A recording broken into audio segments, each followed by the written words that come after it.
नमस्कार दोस्तों, मैं दीपक सिन्हा द प्रवक्ता में आप सभी लोगों का स्वागत करता हूं। 3-4 बातें मुझे करनी है एसएससी आंदोलन के बारे में आप लोगों से। मैं आपको बताना चाहता हूं कि जो अपडेट्स आ रहे हैं, जो चीज़ें एसएससी प्रोटेस्ट के बारे में जो भी चीज़ें अब तक सामने आई हैं, मैं सारी चीज़ों को एक-एक करके आपको बता दे रहा हूं। एक्चुअली जब अभिनय सर की मुलाकात, राकेश सर की मुलाकात, जो डीओपीटी मिनिस्टर हैं जितेंद्र कुमार जी, जब उनसे हुआ और पूरी चीज़ें जो जिस तरीके से शिक्षकों ने अपनी मांगों को उनके सामने रखा, वो वास्तव में मैं समझता हूँ बहुत ही कमेंडेबल है, बहुत ही प्रशंसनीय है। एक्चुअली जो प्रोटेस्ट चल रहा था अभी 5-6 दिनों से, ये प्रोटेस्ट काफ़ी उग्र होने वाला था। बहुत बड़े स्तर पे पूरे देश के छात्र समुदाय 6 अगस्त को सब जंतर मंतर पर धरना देने वाले थे और ये सारा चीज़ें चल रहा था। सरकार भी पूरे ढंग से चौकन्ना थी। सरकार भी ये देख रही थी कि भाई ये विद्यार्थियों का आंदोलन है, ये शिक्षकों का आंदोलन है और अगर विद्यार्थियों और शिक्षकों के आंदोलन को अगर सही समय पर इसको अगर नहीं रोका गया, इसको जो भी इनकी मांगें अगर नहीं मानी गई, तो निश्चित रूप से ये बड़ा भयंकर रूप धारण कर सकता है और कहीं ना कहीं सरकार का जो इकबाल है, सरकार का जो अपना प्रतिष्ठा है, सरकार की जो अपनी क्रेडिबिलिटी है, उस पर भी बट्टा लग सकता है। तो ये ऐसा कहा जा रहा है, ये माना जा रहा है कि प्रधानमंत्री के आदेश पर माननीय जितेंद्र कुमार जी, जो कि मंत्री हैं, विभागीय मंत्री हैं डीओपीटी, और उन्होंने छात्रों के जो भी प्रतिनिधि थे, शिक्षकगण थे, उन लोगों से बात किया और तफसील से उनके पूरे बयानात को सुना, पूरी चीज़ों को सुना। 1.5 से 2 घंटे तक पूरी बातचीत होते रही शिक्षकों और माननीय मंत्री के बीच। चेयरमैन भी वहाँ पर थे और जो भी समस्याएं शिक्षकों ने, जैसे अभिनय सर हो गए, राकेश सर हो गए, इन लोगों ने जिस तरीके से अपनी बातों को रखा, सारे एग्ज़ाम्स के बारे में, एसएससी के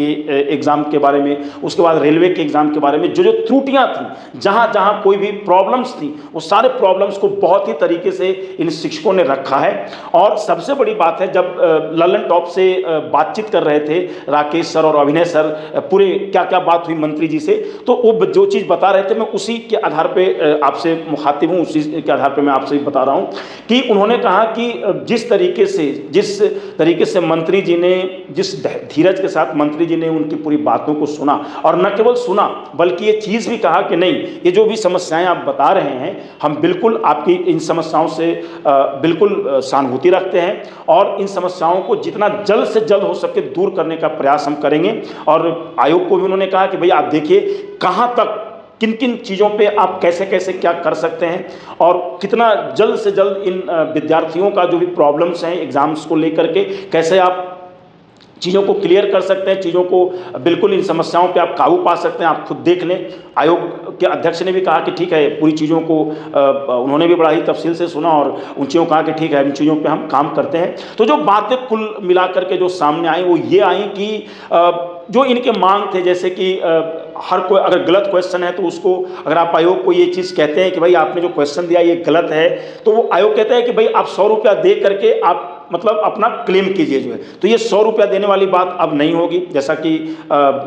अभिनय सर ने बताया कि माननीय मंत्री जी ने भी आश्वासन दिया कि नहीं, अब ऐसा नहीं करना होगा। दूसरी जो सबसे अहम बात है कि जो ग्लिचेज हैं, जो टेक्निकल ग्लिचेज वगैरह हैं, इन सारी चीज़ों के बारे में बात हुई कि भाई अब से ये पूरी कोशिश होगी कि अब इस तरह की कमियां ना हो। तीसरी जो सबसे अहम बात थी कि जिस तरीके से सेंटर, यहाँ का सेंटर वहाँ का बहुत दूर दूर दिया जा रहा था, कोई बिहार का लड़का उसको अंडमान दे दिया, कोई जयपुर का लड़का है उसको चेन्नई दे दिया, मतलब इस तरीके से जो चीज़ें हो रही थी, कोई चेन्नई का लड़का है उसे चंडीगढ़ दे दिया, तो इस तरीके से जो पूरा मामला चल रहा था, तो आयोग ने, मंत्रालय ने ये पूरे ढंग से इस पूरी चीज़ पे कहा है कि नहीं, अब से इस तरीके से नहीं होगा। कोई भी चीज़ पे अब बहुत ही सही ढंग से निर्णय लिया जाएगा। ऐसा नहीं था कि पहले ये लोग सही ढंग से निर्णय नहीं ले रहे थे, बिल्कुल सही ढंग से निर्णय ले रहे थे, लेकिन जब बच्चों को परेशानियां सामने मिला, तब बच्चों ने जो परेशानियों को महसूस किया, समझा, उन परेशानियों को जब आयोग के सामने रखा, शिक्षक जो प्रतिनिधि थे जब आयोग के सामने रखा, मंत्रालय के सामने रखा, तो निश्चित रूप से बहुत ही सहानुभूतिपूर्वक उनकी मांगों पर विचार किया गया। एक फिर हुआ कि भाई ये जो 6 अगस्त का जो मामला है, 6 अगस्त का जो आपका प्रोटेस्ट होना है वो प्रोटेस्ट नहीं हो सकता है। क्यों नहीं हो सकता? लोग एक्चुअली जो टीचर्स थे, स्टूडेंट्स थे, ये सब प्रोटेस्ट करना चाहते थे, तो क्यों नहीं हो सकता है? उन्होंने कहा, आयोग जो दिल्ली पुलिस है या सरकार जो है, इन लोगों ने कहा कि नहीं, 6 अगस्त को आपको परमिशन हम नहीं दे सकते हैं यहाँ पर प्रोटेस्ट करने का। उसके 2 कारण है। प्रथम बात तो ये हो गई कि बहुत सारी जो चीज़ें हैं, जो मांग, डिमांड्स वगैरह जो भी चीज़ें हैं, आपकी मांगों को यहाँ पे माना गया है, सारी चीज़ों को ये किया गया है। दूसरी बात है कि यह एक बहुत बड़ा प्रोटेस्ट है जिसको इतना कम समय में हम इंतजामात नहीं कर सकते हैं पुलिसिया स्तर पे, प्रशासनिक स्तर पे, क्योंकि भाई प्रोटेस्ट हो रहा है, कहीं कुछ गड़बड़ हो जाए, ये सारी चीज़, तो इसकी जिम्मेवारी कौन लेगा? तो इन चीज़ों को लेकर के जो है दिल्ली पुलिस ने, और जो भी है दिल्ली पुलिस है, सरकार है, जंतर मंतर पे 6 अगस्त को जो महा प्रोटेस्ट होने वाला था उसका उन्होंने परमिशन नहीं दिया है। और आगे की जो बात है वो ये है कि ऐसा ये कयास लगाया जा रहा था कि 13 अगस्त से जो एग्जामिनेशन एसएससी सीजीएल का शुरू होने वाला है वो रद्द हो सकता है, लेकिन ऐसा लग रहा है कि ये रद्द नहीं होगा, क्योंकि जब इस बारे में बातचीत हुई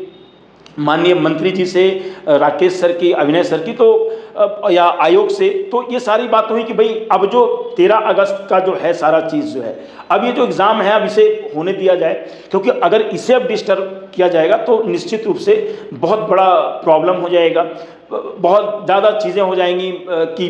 मतलब जो समस्याएं हैं और भी कई समस्याएं आ जाएंगी जो है। तो ऐसा लग रहा है, हालांकि शिक्षकों का अपना है कि अगर कोई गुंजाइश है तो इसको डेट को आगे एक्सटेंड किया जाए, शिक्षकों का ये भी कहना रहा। लेकिन सबसे बड़ी बात है कि अब सरकार इस मुद्दे पर क्या करती है कि जो 13 अगस्त से जो एग्जामिनेशन शुरू है, क्या सरकार एग्ज़ाम नियत समय पर लेगी, क्या आयोग नियत समय पर जो गिवन टाइम है, डेट है, उन चीज़ों पे लेगी या डेट को एक्सटेंड करेगी, ये आपको 2-4 दिनों में पता चल जाएगा। लेकिन जो मेजर जो चीज़ें थी, मतलब जो मेजर मुद्दे थे, जो प्रॉब्लम्स थे, चाहे वो रेलवे के एग्ज़ाम को लेकर के हो या जो भी चीज़ें हैं, उसको 1 हफ्ता के अंदर में सॉर्ट आउट करने का मंत्रालय द्वारा, मंत्री जी द्वारा आश्वासन दिया गया है। जो सबसे एक और जो सबसे अहम बात थी कि जो सीपीओ का रिजल्ट रुका हुआ था, अभिनय सर ने बताया लल्लन टॉप से बातचीत के दौरान कि भाई मंत्री जी ने कहा है कि इसे 1 हफ्ता के अंदर जो है सीपीओ का जो रिजल्ट है उसको मतलब बता दिया जाएगा, मतलब रिजल्ट को जो है कि आउट किया जाएगा। सारी चीज़ें जो भी चीज़ें अटकी पड़ी हैं, जो भी चीज़ें रुकी हुई हैं, उन चीज़ों पे जो है बिल्कुल काम किया जाएगा। तो अब एक आशा बंधा है, और कुछ ऐसी चीज़ें आंदोलन के दौरान चीज़ें हुई, वाक़यात हुए, जैसे शिक्षकों पे लाठियाँ चली, अभिनय सर को नामर्द तक कहा गया। तो अब इन चीज़ों को लेकर के अब बहुत सारी चीज़ें हुई, सोशल मीडिया पे भी जो भी विद्यार्थी थे, युवक थे, सभी लोगों ने रोष व्यक्त किया कि भाई आप एक टीचर को ऐसे कैसे कह सकते हैं, और क्यों आप किसी भी टीचर समुदाय पे डंडे लाठी से वार कर सकते हैं, विद्यार्थियों पे वार कर सकते हैं। तो अब ये सारी चीज़ें हुई, लेकिन ये जो 5-6 दिनों से जो चीज़ें चल रही थी, अब ऐसा लगता है कि अब उन चीज़ों का पटाक्षेप होगा। लेकिन सबसे बड़ी बात है कि टीचरों ने ये कहा है सरकार से कि भाई मैंने अपनी समस्याओं को आपके सामने रख दिया, दैट इज़ ओके। अब आपने भी कहा कि हाँ, आपकी जो समस्याएं हैं वो बिल्कुल जेन्युइन हैं और हम इन पे विचार कर रहे हैं, काम करेंगे और आपके अनुसार काम करेंगे। अब जब इतना कुछ चीज़ें हो गई, सारी चीज़ें इतनी, जिसको कहा जाए कि हार्मनी हो गई टीचर्स और मंत्री जी के बीच में, तो अब ऐसा लगता है कि ये जो आंदोलन है, एसएससी जो प्रोटेस्ट है, अब मानकर चलिए कि लगभग ख़त्म हो गया है। हाँ, यदि अगर इन फ्यूचर आश्वासन से, जैसा कि आश्वासन मंत्री जी ने दिया है, अगर मंत्री जी आश्वासन से पलटते हैं, यानी उन्होंने जो वादे किए हैं अपने प्रोमिसेस से यदि वो हटते हैं, तो निश्चित रूप से, जैसा कि शिक्षकों ने कहा है कि भाई फिर से बहुत बड़ा आंदोलन खड़ा किया जाएगा, लड़ाई होगी सरकार के खिलाफ, सत्ता के खिलाफ मेरी लड़ाई नहीं है। मेरी लड़ाई है जो भी परेशानियां हैं बच्चों का, और जो भी एसएससी में भ्रष्टाचार कह लें या जो अनियमितता कह लें, चाहे जो भी चीज़ का नाम आप दे दें, वो जो कुछ भी है गड़बड़ियां हैं, उन चीज़ों को सुधारने के लिए हमारा लड़ाई है, न कि मेरा लड़ाई कोई प्रधानमंत्री से है या गृह मंत्री से, ऐसा कुछ नहीं है। मेरा कोई पॉलिटिकल एजेंडा नहीं है, मेरा कोई पॉलिटिकल मांग भी नहीं है। मेरा सीधा साधा मांग है कि भाई जो परीक्षाएं हैं, इन परीक्षाओं में आप बिल्कुल ढंग से काम करें, न कि